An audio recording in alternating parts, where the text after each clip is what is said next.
Jenny. Hi, Kyle. Jenny's in the house. This is exciting. They really upscaled us from when I was here last year. This is nice. Yeah, you said you were in like a corner last year. Yeah, I was in a little corner, my own little chair. You could be whatever I wanted to be. Anyway. I'm gonna chug this for 1 second. Me too. Excuse us for one moment. We'll have some water. I was gonna try and do a chug off with you. Drank a lot. I did. Well, hi everyone. Good morning. How's it going? Yay! I am so excited to be. Everyone's asleep. I'm so excited to be here. Honestly, when I got the email about this, I thought maybe it was a scam. I had to ask people about it. I was like, is Kyle MacLachlan about to ask me for $2,000 to do Showgirls too? I don't know. And I will pay it. I just want you to know. I know you like Showgirls. I heard that. You like Showgirls. We can talk about that too. Well, before we dive in, I want to, give my sincere condolences to the passing of David Lynch, your dear friend. Thank you. And collaborator. Thank you. Yeah. Such an amazing man. Truly. Such an amazing friend. We met on DUNE. That was my first meeting with him back in the back lot on Universal Studios in 1983, I think, and we just hit it off. The hotter Paul Atreides, who agrees? I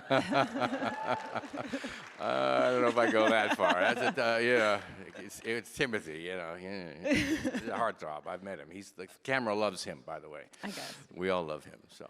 Yeah. I was thinking we could start off with something that might make David smile a little bit. Could you honor us with a weather report right now? I'll do my best. Okay. I'll do my best. Jenny? I predict sunny skies and fluffy white clouds. Perhaps tacos at Torchy's. Damn good tacos. I can't. That's the thing I miss. That's the thing I miss. Thank you. It's the thing I miss about David. Not the most, but I miss about him is we were neighbors in. I was a good neighbor. In LA, and I would go by and visit him, frequently, and we would meet outside, and I kind of came down these stairs to where he was sitting, and it was always, Kale! And he'd give me like a big handshake, a wave like this, and I just that made my heart warm, just seeing him there. He was always just so friendly and just so in the moment, Is that what comes to mind when you think of him now? It is. It's that kind of seeing him there and saying, "Hey, Kale," or I would come in and I would meet him up at the painting studio. He had where we would love to be, and it was sort of indoor outdoor, and he'd be sitting there.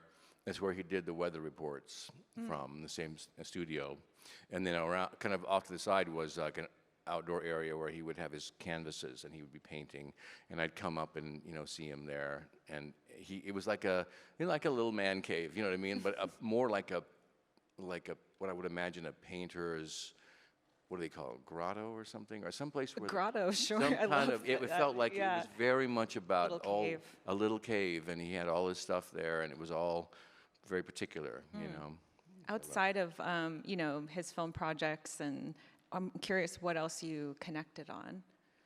We shared a love of coffee, and that's for real. I can't believe you don't have any right now. I know. I don't know why it's not here. I asked for some. No, I didn't ask, actually.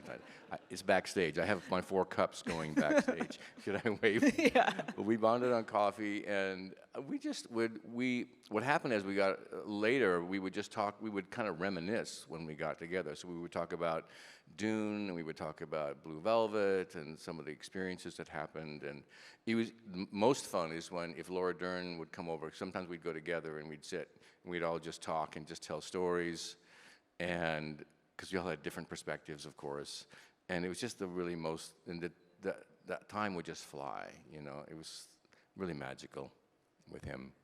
I'm curious because his ability to craft surreal but yet like deeply human stories, I think, is kind of unparalleled. And do you remember a moment on set where you felt like the magic of what you two were creating? I really. Every time I was in front of the camera with David, it felt magical. Just because the environment he created was so special. And particularly when we did the return, you know, we were all older. I was certainly older, and I think I'd come to the understanding just how special this was going to be. And so every day I went to work, was joyful for me. I mean, he'd wake up at 4 in the morning. I'm so happy I get to go to work, you know. And driving to work and then seeing David there just made it so special. Made my heart just jump, you know. And we did some of the sequences that were really challenging when I was playing the Mr. C character. You know, I felt he was right there, just, you know, sustaining me, helping me. And then Dougie was really almost more challenging than Mr. C because it took so much courage to just do nothing. And I would sit there and I would go, David, I don't know if this is working. He said, Cale, it's fine. It's working. So it was a constant sort of dialogue between us, even though many times we weren't speaking. We just had this communication, and it just made the experience so special. So you had sort of like a shorthand with him, I'm imagining. We did. Yeah. There were. You know, he would use certain phrases, and I've spoken about those, where he would say like, needs, you know, like feel a wind. You know what I mean? Or more like Elvis. These are sort of directions that he would give to me, and then he had other words for other people. You know, okay. But that's what he would think of for me, and I would just interpret that. I'm so curious what more like Elvis, you know, creates in what you. It would come. I'm not even sure. I would be okay. You know, I think this. You know what I mean? And I wouldn't do any of this, but it was like, you know, more just kind of a cool vibe. I get that. Okay. But I don't know exactly how that translated. And for real. I mean, we all equate you with Elvis, I'm pretty sure. You know, and I've read about how David Lynch had such a distinct way of working in terms of pulling from his own intuition and his dreams in terms of guiding a project. Like, what was that like for you as an actor, navigating that kind of? You know, it was very, very helpful. It was like you felt like he knew exactly what he wanted, and if he wasn't sure, he would take a moment, just kind of think about it, and it was just a quiet moment. We'd all be standing there, and then he'd say, "Okay, we're going to do this. Is what we'll do," but he knew exactly what he wanted. Like in some of the scenes and setups, there were like 1 or 2 cameras, and that was it. Just two placements, you know, 2 takes on one thing, 2 takes on something else, and we're like, "You're not going to do coverage?" And he said, "No, I have exactly what I need." So his visual sense was extraordinary, of course, and just the way that he filled the frame. And when a director has that confidence, you know, it's like, as an actor, you're like, okay, you can relax as an actor. You don't have to sort of feel, oh, do I have to do anything else? You didn't have to do anything else with David. That's so special. It was really special. And, you know, he was a mentor to you. You talk about, do you feel that you now have this shift within yourself where you're wanting to be a mentor to someone else? You know, and if so, who? Anyone in mind? I wouldn't know how to mentor anybody. I do. Yeah, I've gotten to the age where suddenly I'm the old guy on set, you know what I mean? And I've been around for a while. And like, they look to me like I know what I'm doing. I don't know what I'm doing. It's every time I do a job, it's like a new experience. It starts fresh. You know, you try to do the same thing, just to bring a reality to the character. You want to support the story. I do look forward to working with young actors, and I'm continually amazed at how relaxed they are, how confident they are, how emotionally available they are, and how there's no judgment. I mean, I remember when I started, I think I was none of those things. I was just like, I don't even know what I'm doing. But over the course of time, you know, you develop your skill set in front of the camera, and I'm just amazed at how capable the younger actors are now when they come to work, is what I see. Do you feel like you're learning a lot from them and bringing that into your own work now? I do. You know, I think that's a process of when you're working with other actors, hopefully you both kind of learn from each other. You know, it's really that connection. It's really just listening intently and feeling intently what's coming off the other actor. And you can't help but be caught up into that reality. And they bring a wonderful game. It's really good. And you were just talking about new experiences. So I'm curious, last year, you did Varnamtown, the hit podcast. Yeah. And would it be fair to say that you've maybe caught the podcasting bug? Or are you working on anything new? I have. It's a great way to tell a story. Varnamtown was sort of I worked with Josh Davis, an investigative journalist, and so we went to interview these folks in South Carolina, rural South Carolina, about this story that really happened. It's kind of a drug-infused story. If you haven't checked it out, Varnamtown, it's definitely worth a listen. But it made me really appreciate how you can create a story and develop it in such a way that it could very possibly have a further life, bring it to life. So Varnamtown is going to come to life on CBS. So we're working on making this into a series, which is Process, which I've never really done before. And it also got me sort of excited about the podcast idea. So there's something that I'm working on right now with the team at Full Picture. Yes. Anne is here in the audience, right here. My wife's company, Full Picture, and Anne's creative director. And so we're coming up with an idea, we have an idea already, and it's actually iHeart is I don't think I can. Well, they're intrigued. It's all good. I'm seeing Let's just say it's all good. So we're going to be moving forward on this, and it's kind of a generational, sort of an interview story. Interview, actually. It's not really a story. Just about talking about Gen Z and millennials and kind of what's going on. And that kind of goes into what you're saying about young actors and that curiosity that I have about what's really happening in these worlds. So, well, we'll keep an eye out for this mysterious interview podcast on iHeartRadio. Good. That'll be fun. That's the next thing. Speaking about being a young actor, I'm like always curious what that transition is like for someone who you were kind of, like you said, plucked out of college when you started DUNE. Your family's not in the industry. You're in Washington. What was that transition like to now a part of you kind of belongs to everybody? It's strange, My experience was, everyone's experience is unusual, but mine was literally going to school, theater, it was theater training, repertory theater, met a casting agent in Seattle. She put me on tape. They showed a tape to David Lynch and Rafaela De Laurentiis in LA for DUNE. Right. They brought me down. I met them. I screen tested again. I got the role. It was like, doesn't happen. It doesn't happen. Wild. To me, it was like, well, yes, I'm a working actor, and this is what I do. And I was like, okay, this makes sense to me. But, cut to 40 plus years later, I'm like, that never happens, It's just very weird. And it was up and down, it was a severe learning curve, and then DUNE came out and didn't do very well, and I was kind of back at ground zero. And then David came and said Blue Velvet, and we did Blue Velvet, and then my career just kind of started to go from there, so. Did you have, any kind of tension, like with your friend groups back home, or the transition of you just hanging out with the pals, and now you're on the set of DUNE? Like, what was that like? Not really. It was my classmates at school. There were 13 of us, and everybody was out of school, was working. Mine was an unusual story, right? But everyone was kind of set to work repertory theater was what we're going to do, or theater in New York. And so mine was a very strange story. We didn't have any film classes or TV classes at school. It was none of that, no camera work, just all stage. So it was rather strange. Do you miss the stage?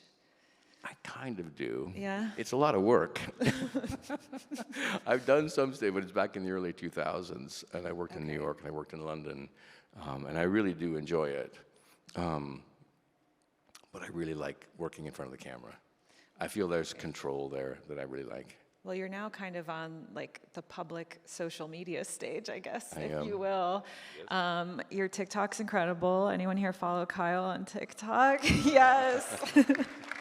We have, the name of the game is fun, always fun. Yes, so. And you've carved out such a unique place for yourself, I think, online. Like how do you like engaging with fans in that way? What's that like? Oh, I love it. I love it. It's one of those things I was sort of surprised about, but I really do enjoy.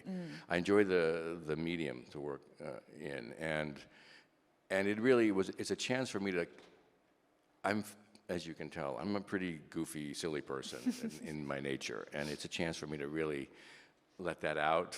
Because in film, I don't have that. Maybe the Flintstones, that was kind of fun. Yes. But I don't really have a chance to do that in my work on television film. Okay, maybe the captain. That was fun. Yeah, Well, yeah, you he had a was sort of few goofy. options. He was sort of goofy. So it's another way to express, what's inside. I think we actually have a few of your greatest hits that we can Okay. cue up. Well, here we go. I don't know where they're going to be.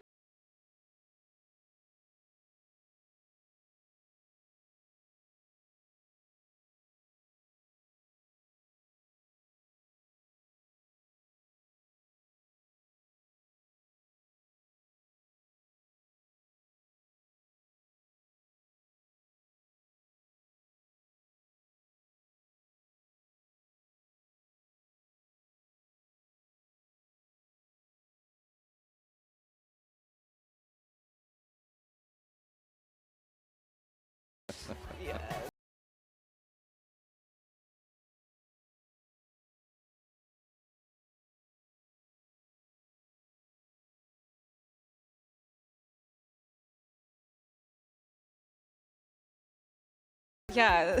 What's the backstory of this hot dog? And they get even with the camera there. That was fun. Oh, the mosquito. This is gonna. Oh.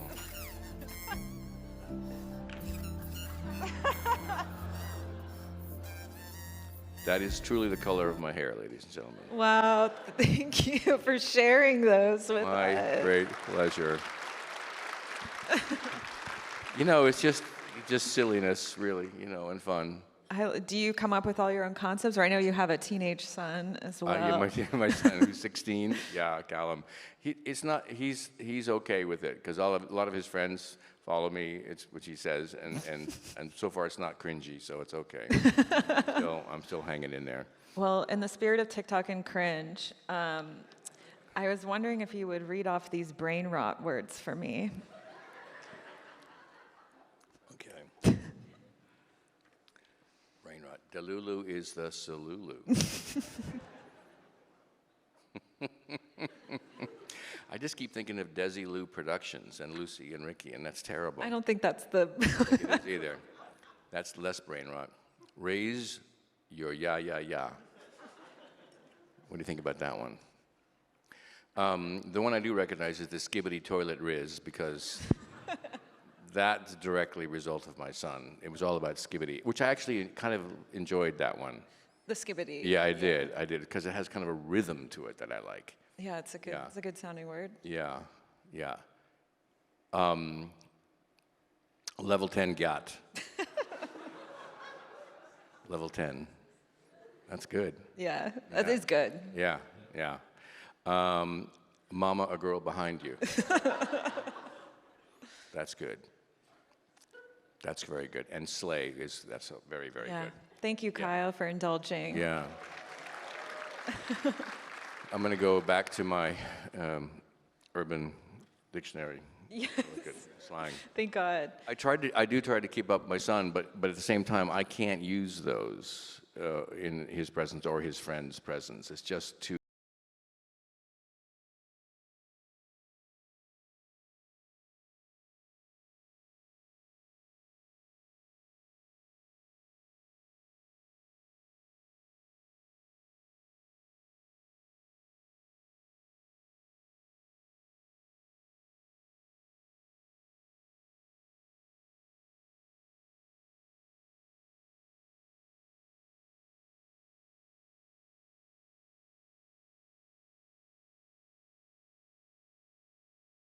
But I think one of the things I've learned from younger generation is to not be so precious, not be so precise.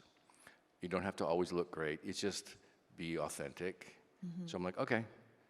And I stepped into that because I got to say it was a relief to like kind of go, and know that you're not going to necessarily be judged, but you'll be kind of embraced because you're who you are. Yeah, and it's kind of a newer thing, I feel, for us to have this kind of access to celebrities. I mean, before it was always just in the news, what's in magazines. So I think people get really excited when someone's down to play. That too. Oh, I like that, down to play. I am, exactly. Mm-hmm. I agree. Speaking of social media, you have a Letterboxd profile. Yes. I don't know if any of y'all are Letterboxd users. I'm here with Letterboxd, so I have a little bit, yeah. We just had it backstage. I had the microphone. I was looking for the letterbox.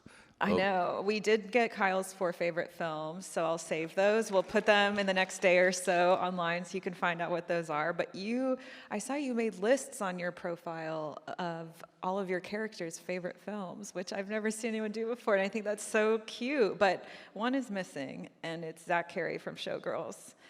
And I just want to know, what do you think that maniac would be into? He doesn't have time to go to film, Zach. He's so busy producing the shows. Oh my God, you're a big Showgirls fan, am I right? Or no? Oh yeah, I'm a big fan. Non-ironically, I think it's a really great movie. It's really great. You're great in it. Do you feel? Which one of your characters do you think has the best taste in film? Oh gosh. I mean, Paul is Atreides is in Blue. Jeffrey. Yeah, I mean, I don't know why we didn't do Zach, honestly. Are you embarrassed of Zach? No. Oh. No, well, maybe a little bit, yeah, I am. It was an unexpected, the filming experience was actually very nice, I gotta say. Sure. There was one frightening moment. Well, there were many frightening moments, let's just say. The one that was the most frightening was walking across the deck of the pool into the hot tub. That was pretty scary. Because I didn't have much on at that time. Not even socks. Yeah, it was very bad. Slippery. Yeah, it was slippery, as you can imagine. I imagine in the pool. I couldn't wait to get in the pool. I was like, I got to get in this pool right now. And that led to a really iconic scene that you guys are probably all familiar with. I'm curious, Letterboxd is all about finding films or discovering new films, sharing them with your friends. Are there any somewhat underseen films that you love that you would like to recommend to us today? I was thinking about the couple films that really helped get me through training when I was in college. And one of my favorites, and again, these are sort of some. The Duelists is actually one that I think people would really enjoy, and the cast is so unusual.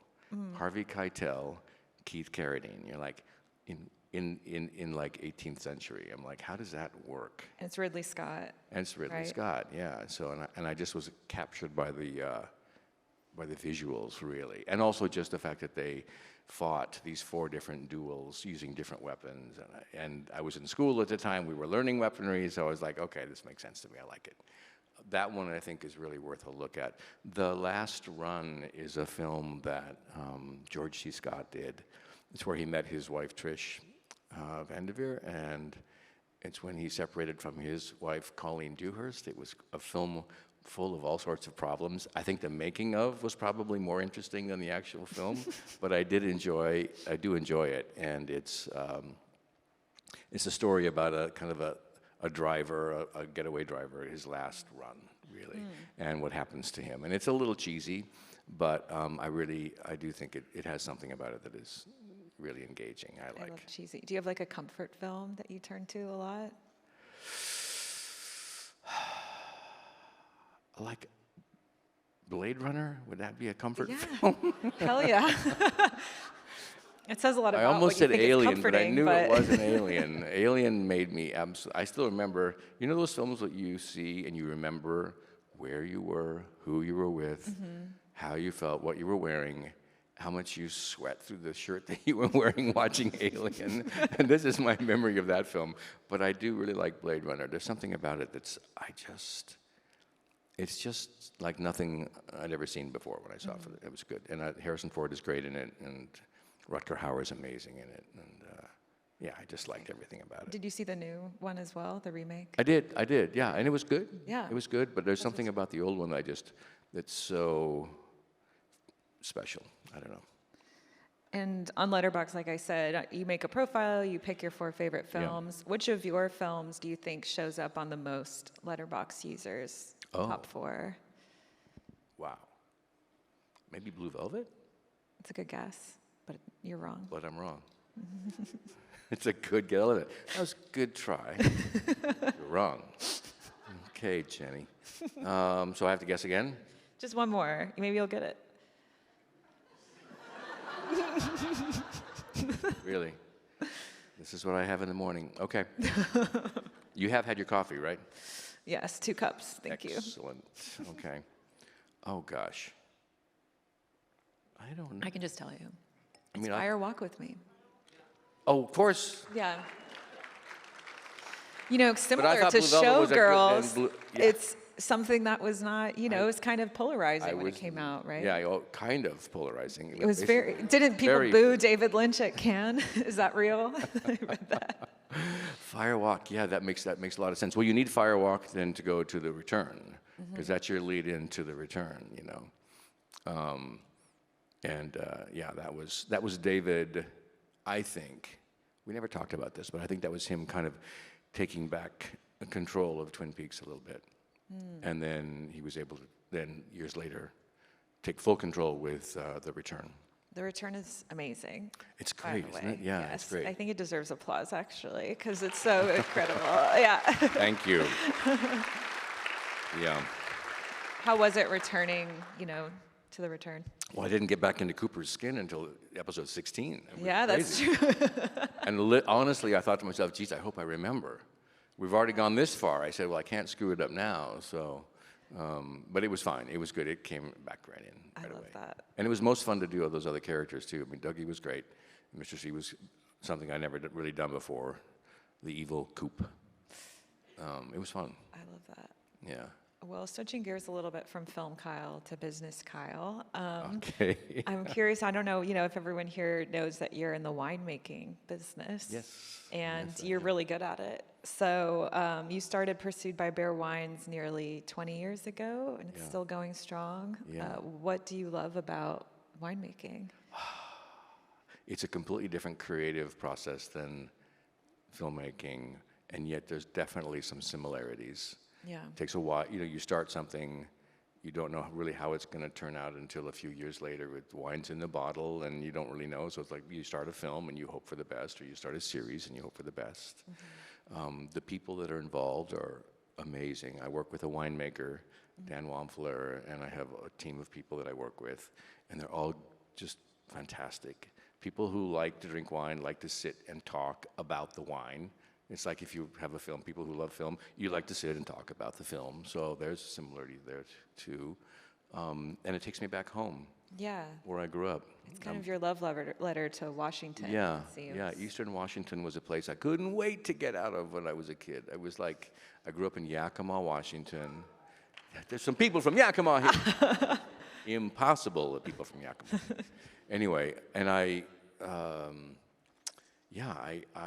left home and go to school in Seattle, and I was like, okay, I'm on my way and done. And then years later, you find yourself, I don't know what it is. You kind of have this, like, I want to maybe go back and remember. And you go back, and then you see what everything around you. You see nature. You feel that kind of light on what that's only particular there. You smell the smells from that part of the world, and you're like, oh, I feel it's comforting somehow. And that's what it was for me. So I make the wine in Walla Walla, which is in the southeastern part of the state, but very similar to Yakima, the Columbia Valley. So it's kind of like going home. And I got to go back, and then the main reason I started was actually to spend time with my dad, who was still alive. He was in Yakima. He was always a gardener, always loved this kind of stuff, and a wine drinker, among other things. And I said, this would be a fun journey to share with him. Is he who got you into wine originally? Not really. I kind of found that out myself. My wine journey started when I was in high school, so yeah, it was good. A little early. But hey, in France, Yeah. it's okay. But yeah, and it was really always with wine isn't a drink you go to a party like, you know, but it was always with a meal. So I was like, oh, okay, I associated it always with food. So Do you have a favorite tasting note? lead pencil. That's a good one. Sounds gross. There are terms. There are terms that I don't understand, but. Is that the same for coffee as well? Lead pencil? Yeah, coffee. Oh my God! But I like I like a really dark roast, like mocha, cinnamon, these kind of qualities. I'm not too much on the lighter citrus side of things. How about you? Yeah, I like the chocolatey plum kind of. Yes, chocolatey plum. That's Yeah, good. something like that. That sounds good. I like that. Well, your wine is called Pursued by Bear. I'm wondering which character of yours do you think would survive being pursued by a bear? That's a very interesting question, Jenny. Which character did I play that would survive a pursuit? Well, Paul would have to use some spice somehow, and to do, distract the bear, and he could also fight the bear with a weirding way. These are really obscure references. Let's see. I think.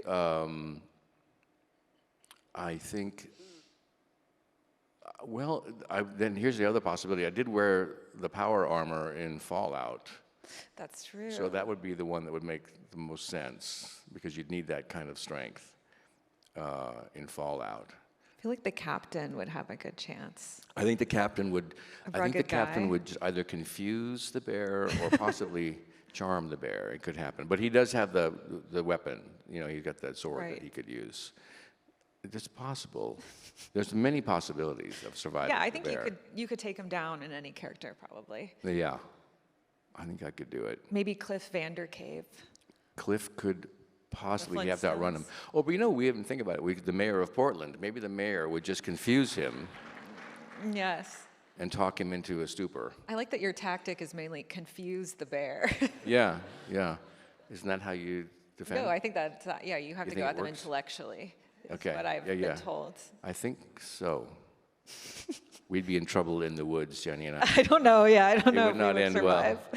I'm wondering because I know Bill Pullman is really another David Lynch graduate, and he has an orchard and he's in love with it. Made a whole film about it, which I actually watched when I had food poisoning, and it really helped me. Oh my God! You watched a film about an orchard when you had food poisoning. It made me really just thirsty again, and it looked so. He made fruit look so good. But I'm wondering if you ever connected with him on your kind of shared interest. Never did, but Bill and I have kind of come up together, so we worked and done projects. We have never worked together, but I remember he did. Oh man, what was the Wes Craven? Was it Wes Craven? The one about the zombies. Thank you. That one's great. I never would have remembered that. Thank God you did. The Serpent and the Rainbow. I met on that actually. Because some people say they've never seen you both in the same place. Well, so was I in The Serpent and the Rainbow? Or was you Bill tell me. Pullman in The Serpent and the Rainbow? I hadn't thought about that movie.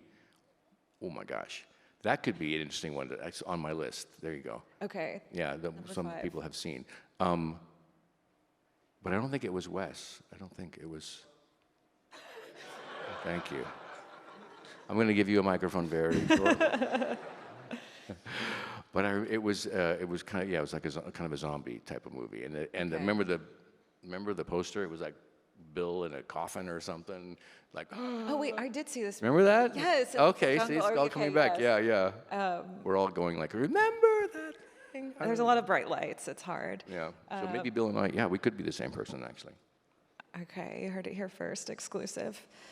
I'm curious, you're really into these time-honored crafts that take a lot of patience and, care, winemaking, gardening, acting. Are there any other creative pursuits that you're interested in trying? I don't know what's left, whittling, but Maybe. anything else you're interested in? Well, I have a little coffee brand that I developed with a guy in Walla Walla. Yeah, Thomas Reese and his sister Mary Center. So Thomas was a Stumptown guy, Portland. Skateboarder, and he has a coffee company in Walla Walla called the Walla Walla Roastery. And I sat with him one time, and we made a coffee blend. And he took the label from my wine, Pursued by Bear, and he just said, let's just call it Brown Bear. I said, okay. And we'll call the coffee Melange, which is an homage to Dune, of course. And so it was. So I have my little coffee, and it's kind of like I described before. It's sort of it's a mocha with some little bright notes in it. But I'll have to try that. you have to try. I have to get some. I'll get some really to you. good. And I definitely want to touch on your upcoming projects. You've got a lot. You're keeping busy, Kyle. No, I thought when I got older, you slow down. Isn't that what you're supposed to do? You are not slowing down. I'm not slowing down. You just wrapped a new TV series from your fellow influencer, Benny Drama. Yeah, oh, I love AKA Benny. Benita Skinner. Can you tell us what it's about? Overcompensating is the name. It's about a young man who is coming to terms with his sexuality and having a challenging time sort of coming out, let's say. And Benny does a beautiful job. It's very funny. I play his dad, and I'm kind of the rah-rah sports dad, because he's a quarterback. He's a quarterback in high school. He's a star player. And so in my mind, he's going to go on. He's going to walk onto the football team in college. He's going to be a superstar, right? Yeah. And so I'm a little over-enthusiastic. So, anyway, it's got a great cast of people, very funny. I saw your bestie Charlie XCX is on the cast. Yes, she is. We didn't get to work together, but we did go to a concert together. We saw her in Toronto. Okay, cool. Yeah, but and I've met her in. This is going to sound pretentious. It is pretentious. I met her in Mallorca for one of her shows. There, I said it. Damn it. She couldn't have been nicer. Oh, she couldn't have been nicer. And I was with a large group. She spent time with every person in the group. She's a sweetheart. She's really a sweetheart. And then she comes on stage and you're like, whoa, it's like, Great. wow. But she is so dynamic and so wonderful. I love that you guys so got talented. to connect. And there are a lot of other young talent on that God. cast. Oh, yeah. How was that set for you? Any new best friends? They're all my best friends, of course. No, again, it sort of it comes back to this, what I was talking about earlier. It's like, they just seem so accomplished and comfortable, and they have such fun, and Benny's just a sweetheart, a lovely guy. That. I get to play his dad, so now we tease each other. He's my son, I'm his dad, that's what happens in reality. And you've got a new A24 horror film. Yes, so this film called Altar. I really like this director, Igor Abramenko. He did a movie called Sputnik, an independent called Sputnik, and I was something about it. I said, I think this guy really is interesting. So I get to go. It's a sci-fi horror kind of vibe, and I get to play like a really nice grandfatherly type of guy. And then I turn into Satan. Kind of. Satan. But I'm still a nice Satan. But I definitely look different than I do today. I can't wait to see that. I have no idea. We shot in Winnipeg, of all places. That was fun. That sounds satanic, right? Yeah, it was pretty satanic. I don't know. I've never been to Winnipeg. Never been to Winnipeg? No offense. Gotta run right now and go to Winnipeg. Yeah, for sure. It's a little chilly. Are there any other A24 horror films that you're a fan of? I can name some. Can you? I don't go to horror. Like The Witch. I don't see horror films. I get scared. I saw the TV. You don't like horror? I don't like horror movies. I get scared. But you're playing Satan. I know. I like doing them. I didn't say I like to watch them. They scare me. Okay. They make me really uncomfortable. They do, really. Okay. Yeah, I get really, and I don't like to be scared. That's so interesting because I feel like you know how the magic happens. So like it would be less scary to you. You're like, oh, that's just some guy with like a gore cannon, Yeah. I don't know. And I really loved. And you could argue that Alien is sort of a horror movie. And I did. Definitely. Yeah. But it was in space, so it seemed less. It's far away from you. Yeah, scary. Okay. It's not going to happen. I'll be okay. And you've also got The Sensitive Kind, a great J.J. Cale song. Yes. But this is with Ethan Hawke from the creator of Reservation Dogs, which is an incredible show. Sterling Harjo is a wonderful director-creator. We're going to shoot in Tulsa. And I get to work with, this is my 4th time working with Ethan. Oh, wow. So here are the movies that I've worked with Ethan. Okay, ready? So we did Hamlet together, Hamlet 2000, basically it's the full title, with Michael Almereyda. We did Tesla. Oh, right. Michael Almereyda. And then we did one that you're never going to get. Bruce Beresford directed. Follow-up to Driving Miss Daisy. What? We shot in Charleston. Does anyone know? Albert Finney, Joe Clayburgh, Piper Laurie. I don't know. Now I'm the hot. Now you. I don't know. It was called Rich in Love. Oh. Do not run right out to see it. Okay. I had a lovely time on it. And I met After Albert that Finney. hype, And okay. Albert Finney, come on, that's something. And Jill Clayburgh, I mean, come on. I mean, you know. it sounds great, but It you're does saying sound great. Yeah, Alfred Drury, right? It sounds amazing. Not good. I was Okay. not good. Susie Amos, but the sensitive kind, good. sensitive kind, good. Rich in Love, not so good.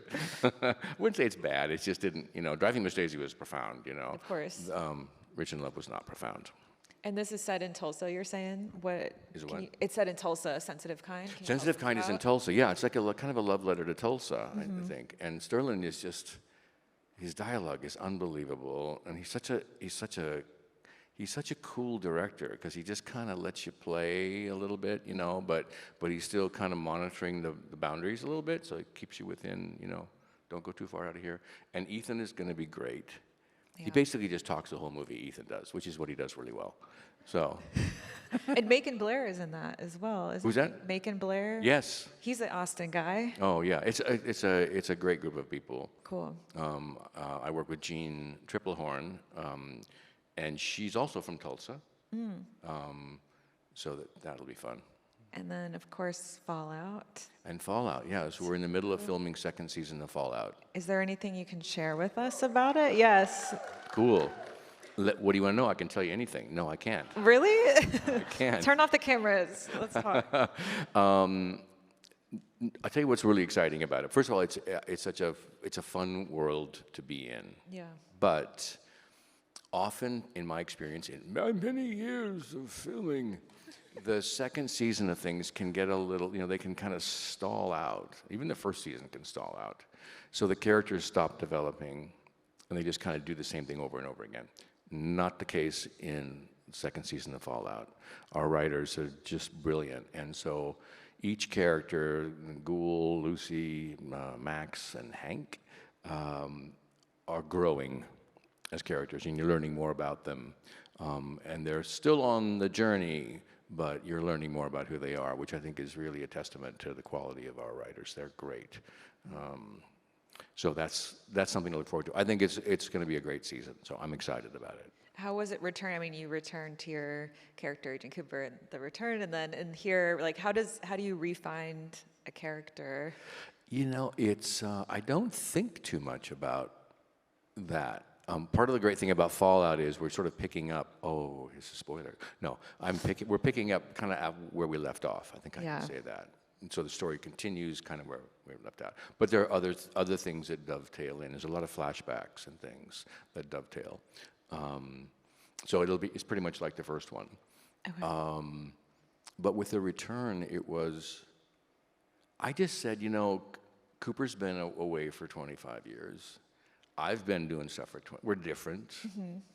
So it's going to be different, whatever it is. Whatever the differences are just going to be there. I certainly look different, of course, and but the core is the same.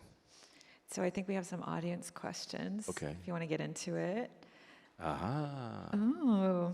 How are you able to switch from comedic roles, Portlandia, to more dramatic roles, Twin Peaks, so well? Jackson Sherry. From Jackson Sherry. Okay. I don't know. The whole thing is that they all come from a place. It has to be true inside. There's truth inside, so you have to find that. And then, I am goofy. You can see from TikToks and stuff. I have no problem being silly and trying stuff.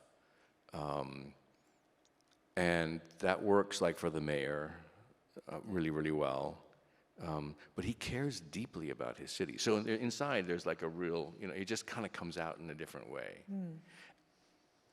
And there really isn't, it just kind of happens. It's so strange. You're just naturally just a great actor, I think. No, It's like kidding. It's like you drink a special potion and then out comes some kind of crazy thing, It's Yeah. like this very odd thing that just They're kind hiding in there. And sometimes it comes, like in the return, the Mr. C, we built the character kind of from the outside. They talk about the inside out and the outside in. We built it from the outside. So it was these pants, this shirt, this leather jacket, this hair, this little thing in the back of the hair. Right. It sort of formed, and then as it formed, I began to change inside physically, and I said, okay. And it was really hard to do that and Dougie like on the same day. Rarely did we have to, when I had to kind of like shake off one and then put on another, because it was definitely like a weird transformation. And the same thing with the mayor. It just sort of, oh, this is the mayor, and he kind of comes to visit. And you were the mayor of Austin briefly. And I was briefly the mayor of Austin with an awesome mustache. I don't know if you saw that. I did see that. A really good mustache. It was. Congratulations. Thank you. Because I've tried different mustaches, I would imagine. And this was like a really big bushy one, and I said, I actually think this works, and I wouldn't have chosen that. But they're facial hair. It changes a character. It makes it. There you go. That's what acting is. Just wearing facial hair. Oh. Okay, we've got Casey Epstein Gross. You mentioned that you wanted to do more theater. Any particular stage roles you've always wanted to play? Iago in Othello. Oh, yeah. Yes. That's a good choice. Because he's a smiling villain. Is Othello where Pursued by Bear comes from? No, but the Winter's Tale. Winter's Tale. Winter's Tale. It's a okay play. Listen to me, Shakespeare. He wrote some, okay. It was fine. It's fine. Yeah, Othello Iago in Othello would be really, really interesting to play, I think. And Megan Louise wants to know, is there a book you recommend everyone should read in their life? Dune. I love Dune so much. That's a great I answer. love Dune so much. I met Frank Herbert. I spent time with Frank up at his house in Port Townsend. Oh, wow. Right after So we cool. filmed. Such an amazing man. That was fun. I want to ask you about that, but Okay. Christian Benedetti wants to know, how do you feel about Charlie XCX deeming you Mr. Brat? I am not worthy. I am not worthy. KB asks, as a kid, your character in the Flintstones scared me. Do you enjoy playing the villain? I mean, you're going to be Satan soon, so. Good. That was, Cliff Vandercave was so much fun. He was a snob. I got that on an audition. That never happens. I went in and read, and the producer, Bruce Cohen, and I have been friends ever since. I love that. And we went in, and I just auditioned, and I did what I thought it would be, and they loved it. I don't know. It was weird. I was like, okay. I love that movie. I think it's really underrated. Good, right? It's good. Yeah. It's got some good stuff. They're very It's great. clever. And I worked with Halle Berry, and she's delightful. And the weirdest thing about it is a quick little side story. We have a minute? Yeah, we got. Yeah. Okay, we got plenty of time. Anyway, so we were working together, and I was watching Rick Moranis name went out of my head, Fred. Goodman. John Goodman. Yeah. Work with Brian Levant, the director, right? And they would do a scene, and then I would do this. I'd be there watching, or I was in the scene somewhere on the side, and I would watch them, and they'd huddle together, and they'd talk about it, and what was funny, what did you try, what didn't this work, this it didn't work, I don't know. And I was kind of like, I'd never seen actors as comedians work together before, and it's like really a process of like trying to, edit as you go. So they're conscious of the humor and what's working, maybe what's not working in the moment that they're doing it. That's so cool. It was cool. That's why they're legends. Ugh, Rick I was kinda like- Moranis. I'm so jealous. It was You got to cool, see him yeah. in person. Okay. Josh Horchner, I'm so sorry if I'm butchering that. Can you say one more time, Diane, I'm holding in my hand a small box of chocolate bunnies? No. Diane, I'm holding in my hand a small box of chocolate bunnies. Perhaps my favorite line in the show. Thank you. I honestly That couldn't. was so surreal, you looking at me while you did that. Thank you, Josh, for asking. I couldn't believe they actually wrote that line. I was like, "You really? Can I say this? Really? Is it okay?" Because I knew exactly what I wanted to do. It's so good. And it was funny. Thank you for that. Roberto Martin Catoni, what was it like shooting with the legendary Dennis Hopper? Oh, If I God, blew that Dennis. bit. First of all, he was such a sweetheart on that. He'd been sober for a couple of years. He was so solid, so lovely, which you wouldn't know to see his performance, of course, which is what was a scary thing. I didn't have to do anything sitting in that car. I was just sitting in the car like I'm scared shitless. I was truly scared.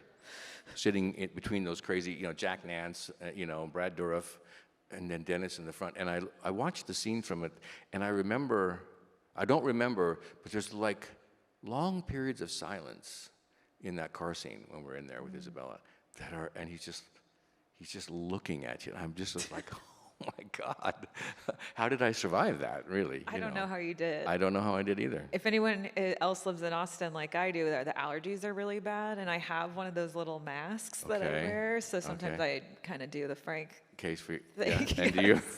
I recommend it. It's kind of fun. People look at you kind of funny, like, yes. stay away, I'm kind of scared of you. Yeah, stay away from me. Okay. Pete wants to know, tell us something about David Lynch that we don't know. Oh, something about David. Well, he's super kind, of course.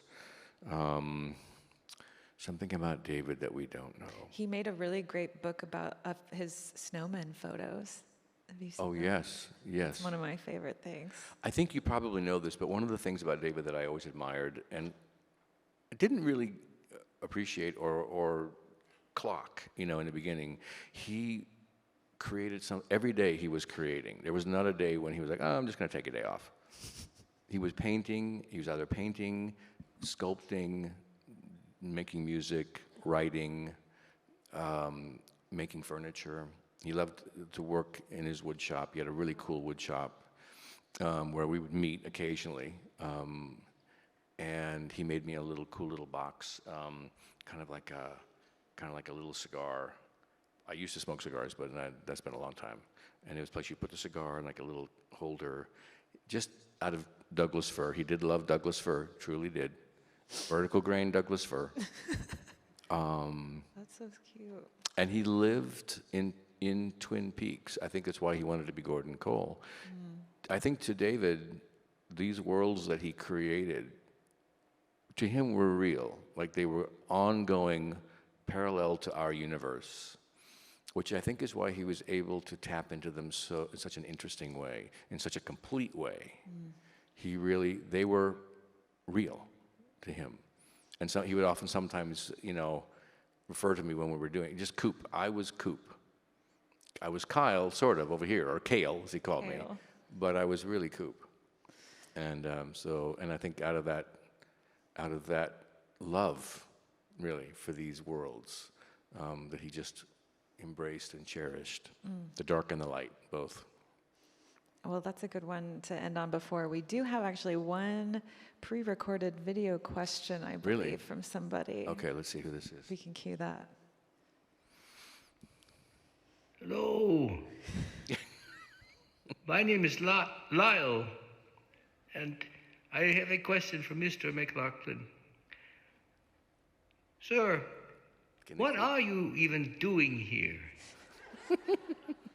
Thank you very much.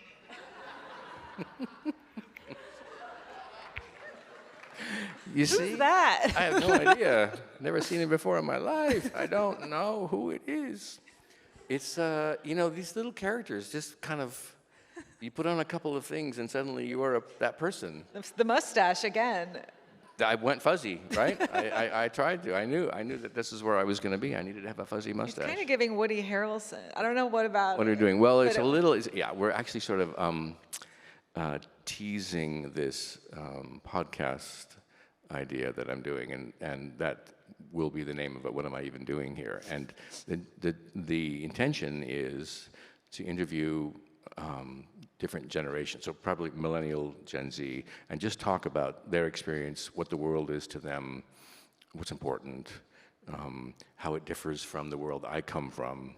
Because part of this experience of social for me has been an awakening and a true, pure curiosity about what's coming, who are behind, the younger generation, really. Yeah. And I'm embracing it in my own way, which is a little different, but tremendously curious about what they're thinking and feeling, and so I want to know that. So we're going to tease that out in a podcast. So. Well, I can't wait to hear that. And Kyle, I just want to thank you. Honestly, this was such an honor for all of us to chat with you today. Thanks, and you really are, I think, so singular. And I really admire your risk-taking and your commitment to finding joy and being curious, and not just resting on your legacy, which you really could. And I think I can speak for everyone when I'm saying we're all rooting for you. Oh, thanks, Jenny. So thank you, Kyle. Thank you.